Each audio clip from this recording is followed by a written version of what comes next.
Welcome to the Love Your Life and Yourself podcast, the weekly show where science meets soul and mom chaos meets mind mastery.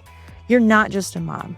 You're a woman with dreams, a career, a body that needs care, and a soul that craves more.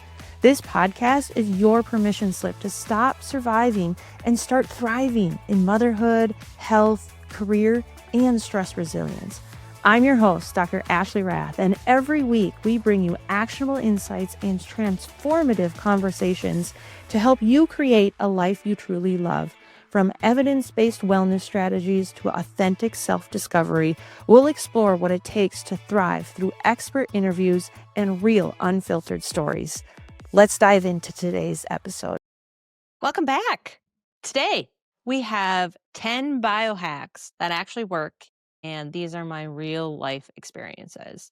So I get questions and messages all the time about what do you do for this? What do you do for that? And before we chase any shiny objects, here's the truth.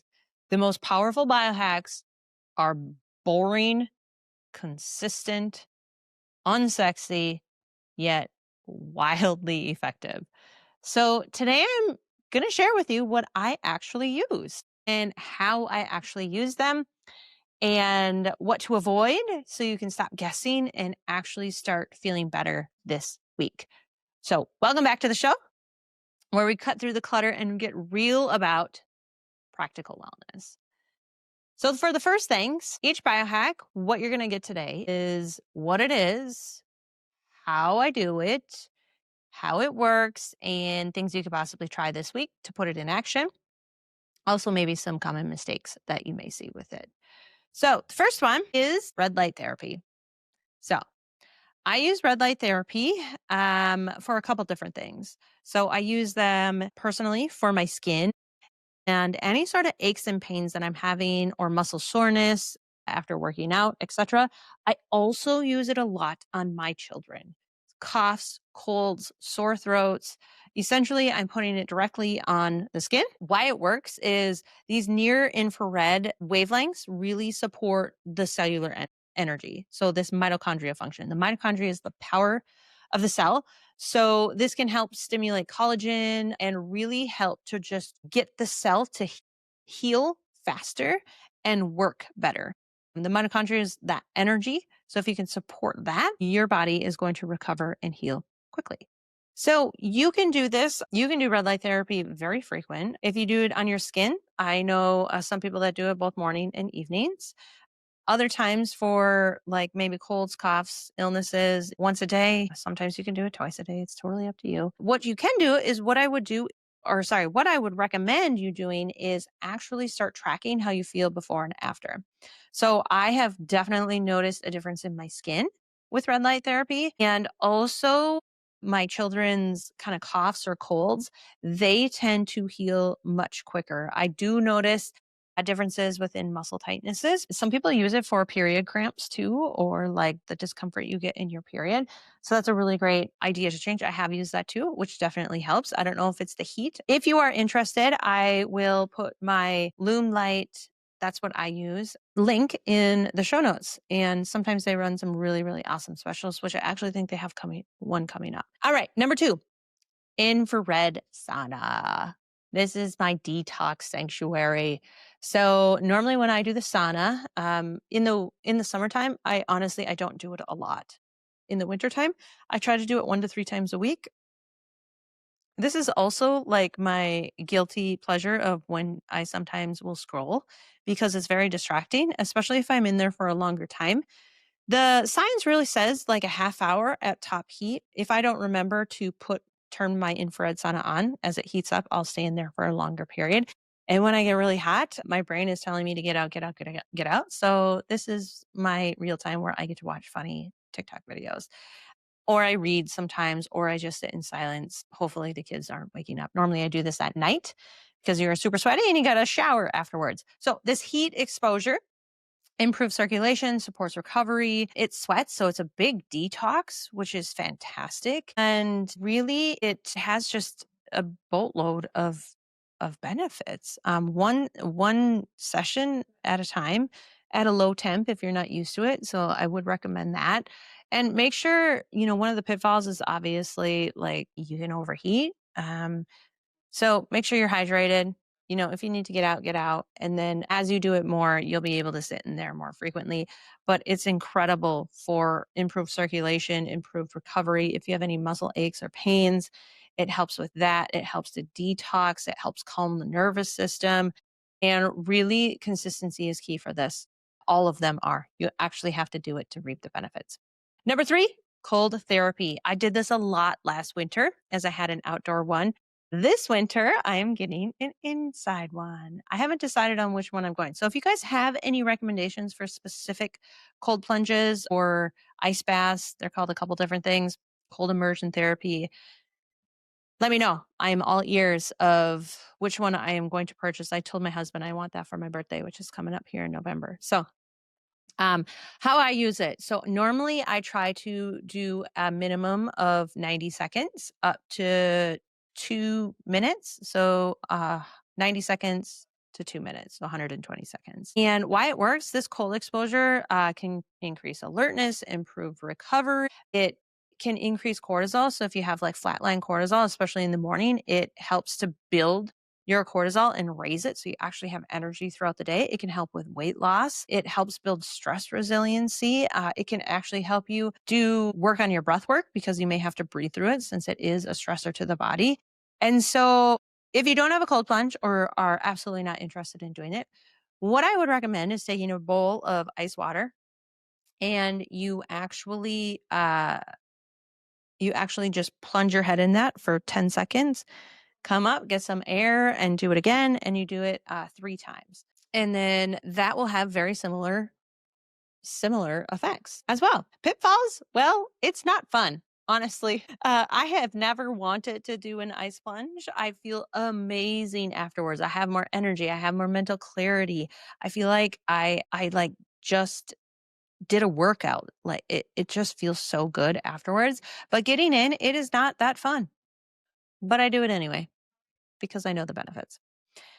Acupressure mat. Oh my gosh, you guys, you are if you don't have one of these, I can also send you, I'll put a link in the show notes. But if you ever have trouble falling asleep or staying asleep, you need this. So why it works, it helps to honestly downshift the nervous system to get you firing in a parasympathetic state for longer.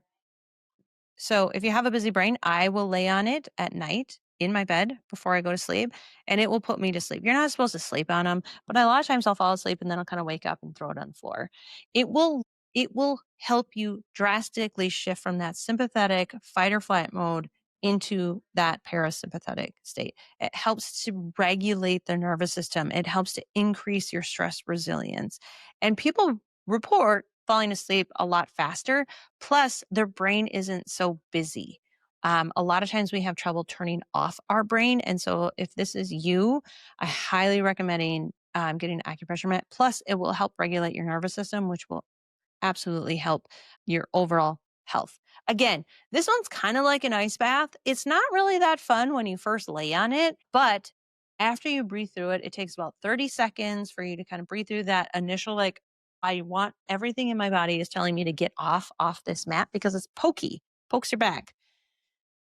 Well, if you stick with it, after a couple minutes, you will feel heat from that.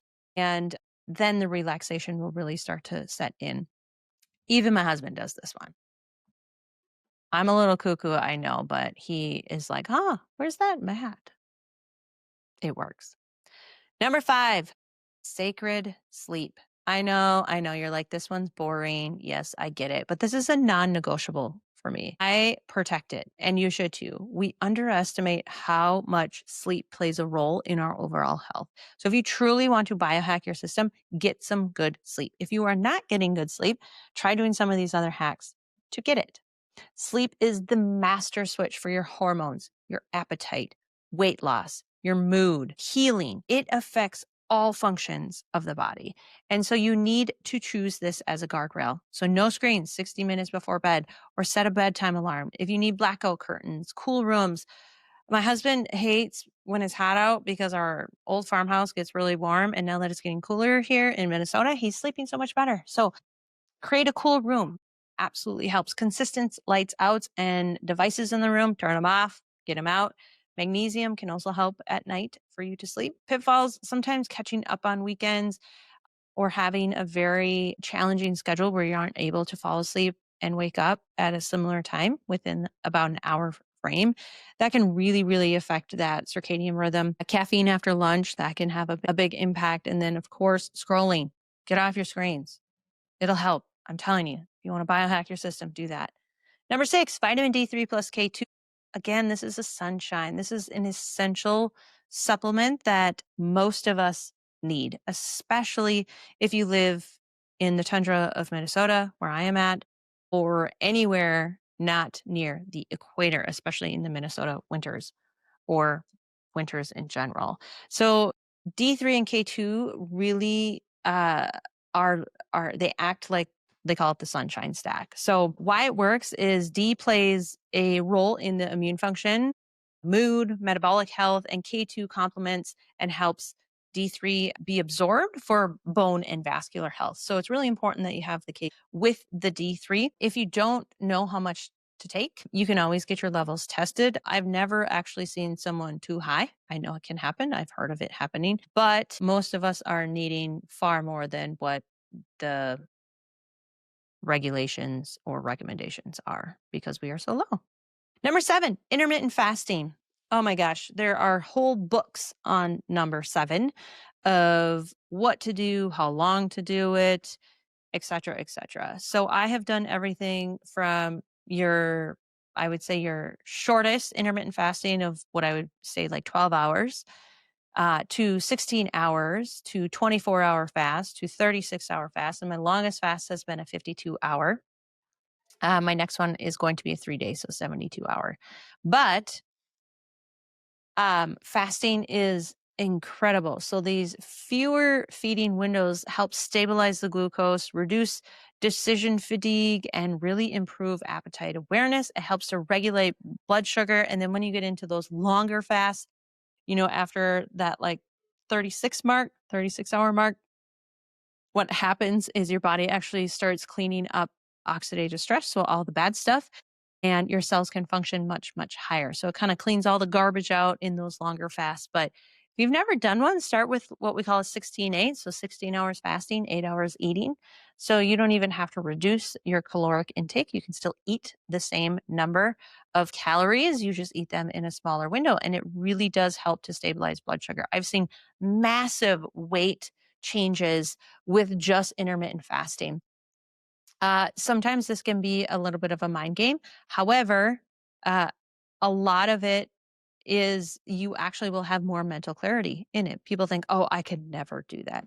You can start small and your body will actually get better at it. I wouldn't recommend starting out with a 72-hour intermittent fast, as that can be very challenging. And if your body is not used to using ketones as energy, or I should say fat as not ketones, if your body isn't used to being in ketosis, which is using fat for energy, it can become not pleasant. So I would highly recommend starting small and working your way up to that. And then while you are in fast, make sure that you are not ignoring electrolytes, whether that's an element packet or a couple drops of Himalayan salt or pinches of Himalayan salt in your water, etc. But it can be an incredible stabilizer for your nervous system, your glucose, your mental emotional state, and overall improved appetite awareness. Number 8, protein first. I don't know how many times people ask me, I just don't know what to eat. Eat all the protein. I try to eat close to 1 gram of protein per my body weight. So a minimum of 30 to 40 grams of protein with every meal. And then any sort of snack has protein in it too. If you are further away from your ideal weight, you can drop down to 0.7 or 0.8 per gram of your body weight for each gram of protein. Honestly, protein supports lean muscle mass. It will curb your hunger and it will keep your blood sugar more regulated. If you want to gain muscle, you need to eat more protein. And honestly, you just start to build your meals of like, okay, we're having chicken. What can I build around this to create the meal? And then you just hit repeat. when we have this protein first, we're less likely to eat all the crappy stuff. And I see a ton of people lose a lot of weight when they really hone in on their protein and eating lots of protein. Number 9, magnesium.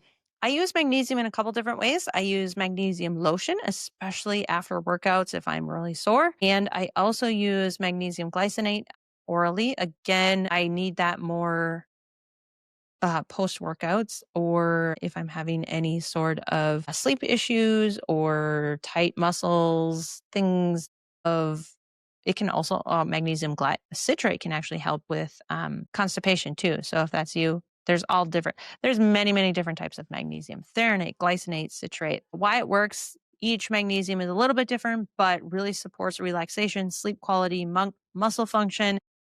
And the higher your stress, the more your body uses of this mineral. So if you take too much citrate, you're going to get some loose stools, although sometimes people want that because they have been so plugged up lately. So magnesium glycinate can really help with your sleep and muscle tension, tightness, etc. There are so many different types of magnesium out there, and different ways of ingesting or putting it on your skin, etc. So go check it out, see what's new. Number 10 is lab work. Stop guessing and testing. So in our office, we have at-home hormone tests that we do. People just spit in a bottle and they send it off to the lab, and we figure out what do you need? Where are you lacking? Where's your stress at? How's your insulin working, etc. I see so many people spending so much money on different supplements, and it's just kind of a shot in the dark. My coach said, we're just exchanging pharmaceuticals for nutraceuticals, meaning supplements to treat symptoms. So let's get to the root cause of it. Your baseline is so important and so powerful. And as a bonus, number 11, I put it as a bonus because I actually haven't started it yet. But I just got myself a 10,000 lux light lamp. They call it a sunshine light. And I'm going to have it in my office downstairs at my house where there's really no windows. And it's like artificial sunlight, obviously not as good as sunlight. And what I'm going to be doing is using it in the morning because we live in the middle of the tundra. We don't have as much sunlight in the morning when I wake up. So by acting or having some artificial light in my eyes and my face when I first wake up, it will help my circadian rhythm and it will help my cortisol regulate in the morning. So this can help be like an instant kind of state changer to say, hey, body, it's morning. You need to spike your cortisol like it should. So then I have enough cortisol for the rest of the day. So that's a little bonus that I'm putting together here for my biohacks. So here's my challenge to you. I want you to commit for 2 weeks, pick one, not all of them, one. Or if you're doing maybe 2 at the most. And tell me, what are you doing? Write in the comments. Tell me what you're going to be working on and how you are going to start getting healthier. So if this episode helps, share with a friend who's stuck in the all or nothing. For deeper support, you can grab a couple links here and pick a tool, or reach out to me, visit me on my website. You can send me a message, etc. I'd love to hear from you. Until then, though, love your life and yourself. Thanks for tuning in to Love Your Life and Yourself. I hope today's episode gave you one more tool or one more truth to help you thrive in your health, happiness, and resilience. Remember, loving yourself isn't selfish, it's leadership. And it's the foundation for building a life that actually feels like yours. If this spoke to you, hit that follow button, leave a review, and send it to a friend who needs to hear it. And if you want to dive even deeper, grab a copy of my #1 best-selling book, Love Your Life and Yourself. It's the heart behind this podcast, and it's helped thousands of women step into a life they actually love. You can find it at drashleyrath.com or through the link in the show notes. Until next time, take care of you and keep choosing to love your life and yourself.